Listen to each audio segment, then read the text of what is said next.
Thank you, Acting Deputy Speaker. And I welcome the opportunity to speak on this bill, and I ask for indulgence up speaking on about pharmaceuticals and probably desperately in need of some antibiotics. So I hope that the House bears with me. But I welcome the opportunity to speak on this bill because nothing demonstrates the differences between Labor and Liberal parties more than the history in government on health. Nothing demonstrates it quite so clearly, nothing at all. And I note the number of times that I've heard the Minister for Health, Minister Dutton, on his feet wanting to talk about Labor Party history. Again today in question time, the Prime Minister was giving us some kind of history lesson from across the chamber. But I'd say on opening that sometimes the temptation to twist those facts has become irresistible to those opposite. Recently, Minister Dutton made a call for those on our side of the chamber to answer for our astounding hypocrisy on health. At the same time, suggesting that those opposite working steadily, methodically to reform our health sector and to ensure it remains sustainable. As an English teacher, I love to play with words, Acting Deputy Speaker, and the notion that what we're seeing in the changes to our health system under this government, to use the word reform when what in fact we're seeing is an absolute undermining of our universal health program in this country, and that includes the changes that are being suggested here, this $1.3 billion tax. The reason it so much interests me, this bill, and the whole health argument since I came and joined this place, is that, I've recently, in my mind, I enter the chamber these days and remind myself that I'm entering the house of irony. But what we've heard from Minister Dutton goes so far as to be farce.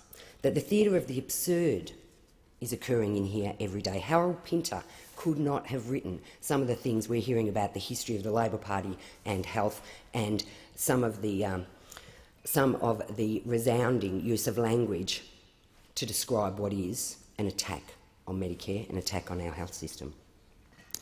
So we've got Minister Dutton making all sorts of assertions about the history, and yet when we look at the history, it is quite clear where the Labor Party stands when it comes to health and when it comes to people's access to our health system. We don't have to go that far to remember Whitlam introducing universal health into this country. We don't have to go very far, it's certainly in my lifetime, when Prime Minister Fraser killed it off. And then, of course, Prime Minister Hawke reintroduced our universal health program as Medicare. And to say that this party would be doing anything that goes against those credentials is absolutely outrageous. The argument they put forward all of the time, and that I've heard over and over and over again, is this link to the introduction of a co-payment for the PBS introduced by Labor. What is the twisting of the facts that's occurring on the other side, of course, is one of omission. They're omitting to tell us that when Labor introduced, and when we introduced that we also increased the pharmaceutical allowance. So concessional payments received the equivalent of the cost of a script per week to compensate them. So every time the PBS co-payment went up, so did the pharmaceutical allowance. And they forget to mention that Prime Minister Howard broke that nexus in 1997. They also forget to mention that when we introduced a co-payment, it wasn't part of a budget, Acting Deputy Speaker, that began the dismantling of the universal healthcare system. It wasn't part of a budget that ripped out more than $50 million from our hospitals. It wasn't part of a budget that included a GP tax. It wasn't part of a budget that included pension cuts that will leave pensioners more than $4,000 worth off. It wasn't part of a budget that included family payments cuts that would leave families $6,000 worse off.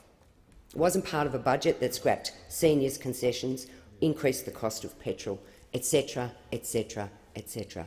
We can take these things one at a time, and the Prime Minister can stand at the dispatch box in question time and assert these things and omit the facts that the Australian public are very well aware of and probably don't need reminding of. Omits information that Labor made targeted and responsible savings in the health sector, including the means testing of the private health insurance rebate, which was opposed by those opposite, and that we made medicines cheaper through simplified price disclosure. They omit those issues every time they get to their feet. They also omit to tell people that Labor made unprecedented investments in hospitals, primary care, aged care and the health workforce, all of which this government has ripped money out of in this year's budget. And all after promising no cuts to health. And all while promising no cuts to health. And why?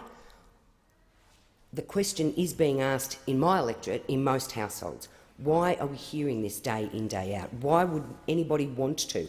And the answer provided by those opposite is around the notion of a budget emergency that has now been dismissed by the economists. It's been dismissed in the community because people understand, because people have a living memory of a global financial crisis.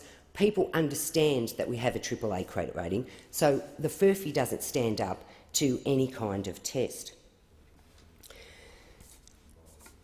So, Acting Deputy Speaker, I stand here today to oppose the $1.3 billion tax increase on medicines because it will hurt every Australian.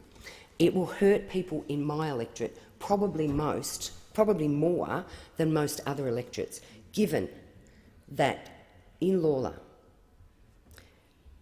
we access bulk billing services for more than 1.5 million times per year, greater than anywhere else across Australia. And if you extrapolate that in terms of if they're the visits to the doctor, how does that work in terms of the number of people accessing medicines? And if they're the bulk billing rates in my community, you need to build into that the notion that there are 10,000 pensioners in Lalor, 10,000 pensioners who will be hurt by this $1.3 billion tax.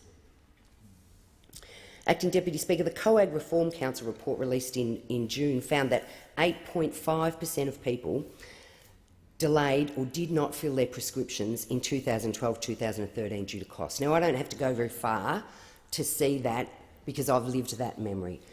In my home, somebody I care deeply about has a regimen of medicines that he should be taking daily, and across the last 5 years I have seen him in circumstances where he has been making those choices, because when it comes to going to the chemist and having to get $170 worth of medication that's going to last you a month, you start to pause.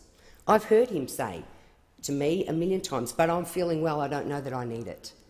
It's not difficult for me to extrapolate that into the homes of pensioners, into the homes of families with young children who have been hit hard by this budget or will be hit hard by this budget. It's not difficult for me to imagine and to know that those facts are true. And Acting Deputy Speaker, the last time a Liberal government increased the tax on medicines in 2005, prescriptions for some essential medicines fell by as much as 11%. So we've got lived history, lived memory of what happens when we put in the increases that those opposite want to put in and fail to do what Labor has always done, and that is compensate those families and those individuals for that increased cost, to put in that safety net for those who can afford it least.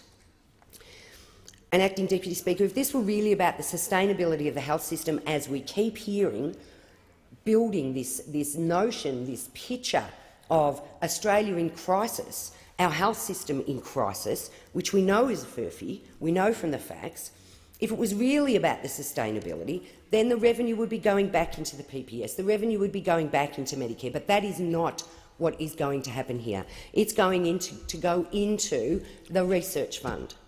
The research fund that from the moment I heard it come from this Prime Minister's mouth, I had to stop and question, How could anyone stand in this chamber and suggest that they were going to tax the sick and the vulnerable so that they could put money into research for cures somewhere down the track, which by that time, with this government in control, Medicare would be gone and those people who had paid for it wouldn't be able to afford to access the cure?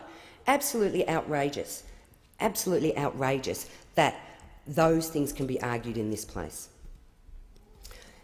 These changes are an ideological campaign to get rid of Australia's universal healthcare scheme. We know that, we can see it, and Australians know it. Worse, it's to introduce a two-tier user pay system. Absolutely worse. And on this side, we won't support Tony Abbott's unfair slug on sick Australians because it's built on lies told before the last election. Some of Australia's most senior doctors have already warned that the changes in Tony Abbott's budget will put Australia's health system back over 50 years, back to the dim, dark past. You know, I think about that and what I see and what comes to mind. And the member for Moreton mentioned a family talking to him about Kaleido, and I've had several families in my electorate talking to me about the same, and I've been on my feet about that in this place before. But what comes to mind when I talk to them and what comes to mind when I think about this government and the changes it wants to make to our health system are that Americanised two-tier system, are all of the episodes of ER, of Grey's Anatomy, you know, the compelling episode, the one that ran for a week in prime time on television advertising that episode, because 9 times out of 10, the most compelling episodes in those medical sagas that America produces for us are the ones where the poor family without the medical insurance can't afford the life-saving surgery. They're the most compelling, particularly in this country, because it's not what we live and it's not what we know, and it's not a world we want to walk into.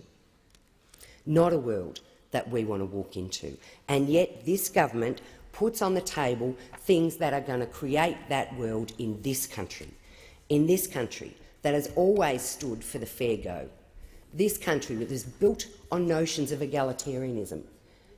To think that we have a government that wants to embrace this kind of exclusion, this kind of a health program. And, Acting Deputy Speaker, these price increases that they're talking about, they come off the back of the cuts, $80 billion cuts to Australian public hospitals and schools. They come on the back of that GP $7 that it doesn't really matter what the cost is. It's about the end outcome. It's about the attack on our GP's business model that's hidden behind that $7 co-payment, that $7 tax. It's about the destruction of our universal healthcare system. And I have to ask myself, and I ask myself all the time, you know, what is going on here? I think about this research fund. I think about the fact that we're going to make all of these savings to make Medicare sustainable, to make the PBS sustainable, and yet we're going to collect this money, but we're not going to put it back in there. We're going to put it into the research fund. And then I remember why. I remember the addiction to the slogans in the campaign. I remember the Prime Minister having to be the PM for women and, of course, the signatory PPL scheme, and having to be the PM for Indigenous Australians. I don't know that he's found his signatory policy for that yet, but he's certainly found the signatory policy for the PM who finds the cure for cancer. And I wonder at a country that can be in a situation where we are standing here talking about undoing our universal healthcare system and hurting the PBS system, and all, it appears, for one man's vanity. I really do wonder about what we've come to, Acting Deputy Speaker. What we are not seeing, Acting Deputy Speaker, from this government, consistent with its approach to governing so far, especially when it comes to health, this government is saying, you pay. What it's saying to Australians everywhere is you pay. Those of us on this side of the House, Acting Deputy Speaker, will stand against that. will oppose that. I thank the honourable